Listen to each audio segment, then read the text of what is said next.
So ఇక్కడ పేరెంట్స్ది కానీ పిల్లలది కానీ ఇద్దరిది తప్పు ఉంటుంది ఈ ఒక్క విషయంలో. అంటే మనం అడ్వైజ్ తీసుకోవడంలో కానీ.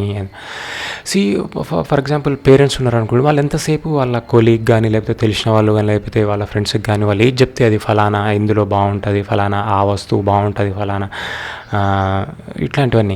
బట్ వాళ్ళు ఏంటంటే ఇంట్లో అడగరు అనమాట. అంటే వాళ్ళ పార్ట్నర్కి కానీ లేకుంటే తనకేం తెలుసులే, లేకపోతే మా పార్ట్నర్ మా మిస్సెస్కి అంతేం తెలుసు, లేదా మా ఫ్రెండ్కే తెలుసు అని అతన్ని అడగడము.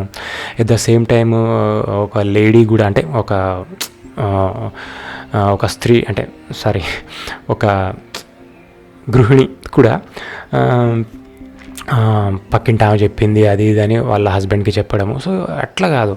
ఇంకోటి, పిల్లలు కూడా వాళ్ళ ఫ్రెండ్స్ అవి చెప్పింది చెప్పడము, లేకుంటే పేరెంట్స్ కూడా బయట విని వాళ్ళ మీద రుద్దడము ప్రెషర్. సో ఇవన్నీ కూడా అంటే ఎంతసేపు ఒక ఫ్యామిలీ అనేది సెంటర్ ఇక్కడ మానేసి వీళ్ళు ఇక్కడి నుంచి వేరే వేరే సోర్సెస్ నుండి తీసుకొచ్చి ఒకళ్ళ మీద ఒకళ్ళు రుద్దడము, ఇట్లాంటివన్నీ అంటే ఐడియాస్ ఇట్లా.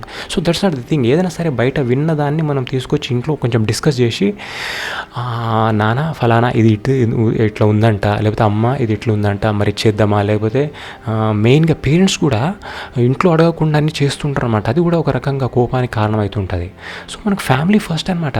బయట విన్నదానికి ఇప్పుడు పిల్లలు పెద్దగా అనుకోండి, సార్ టీనేజ్లో చిన్నగా ఉన్నప్పుడు వాళ్ళకి తెలియదు. ఒక పెద్దగా అయిన తర్వాత, ఒక డిగ్రీ ఏజ్ వచ్చిన తర్వాత కూడా వీడికి ఏం తెలియదు, బయటనే నాకు అన్నీ నేను తెలుసుకున్నా, ఇదే ఫైనల్ అని అట్లా కాకుండా పిల్లలు కూడా వాళ్ళు ఎదుగుతున్నారంటే వాళ్ళు కూడా సమాజం చూస్తున్నారు, they have their own ideas. అప్పుడు పిలిచి డిస్కస్ చేసి, అరే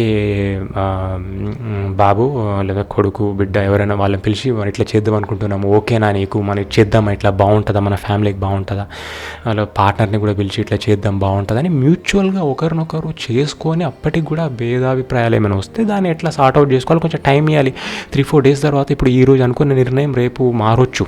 సో అట్లాంటప్పుడు ఈరోజు ఫైనల్ అని అనుకోకుండా, ఒకవేళ ఫ్యామిలీ మధ్యలో ఒకవేళ ఒక నిర్ణయం పట్ల రకరకాల అభిప్రాయాలు వచ్చినాయి అనుకోండి, దానికి ఒక 1 week కానీ ఒక 5 days కానీ కొంచెం గ్యాప్ ఇచ్చిన తర్వాత మళ్ళీ అగైన్ ఇంకో సిట్టింగ్ కూర్చొని ఇట్లా చేద్దామా అని చేస్తే అప్పటికి నిర్ణయాలు మారే అవకాశం ఉంటుంది. వాళ్ళ ఓపిక కానీ, అంటే వాళ్ళు సరే మా డాడీ ఇంతగానే చెప్తుండు కదా కొంచెం విందామని వాళ్ళు, లేకపోతే మా హస్బెండ్ ఇంత చెప్తున్నారు వాళ్ళు, లేకపోతే అరే వాళ్ళు చెప్పేదే కరెక్ట్ అని ఒక పర్సన్, అంటే ఒక ఫాదర్, ఒక హస్బెండ్, అతను వాళ్ళ గురించి ఆలోచించడం. సో ఇవన్నీ కూడా కొంచెం గ్యాప్ ఇస్తే మనకు అర్థమైపోతుంటుంది. కాబట్టి ఏదైనా నిర్ణయం తీసుకున్నప్పుడు టక్కున వాళ్ళు చెప్పిందే ఫైనల్, బయట వాళ్ళు చెప్పిందే ఫైనల్ కాకుండా we have to give chance with in our family. ఎందుకంటే ఫ్యామిలీ ఫస్ట్, అండ్ సొసైటీ అనేది వాళ్ళేముంది చెప్తారు, అది వాళ్ళు చెప్పేస్తుంటారు. బట్ మనం ఖచ్చితంగా ఫ్యామిలీకి ఇంపార్టెన్స్ ఇచ్చి నిర్ణయం తీసుకుంటే బాగుంటుంది. So that's what I mean to say. Thank you.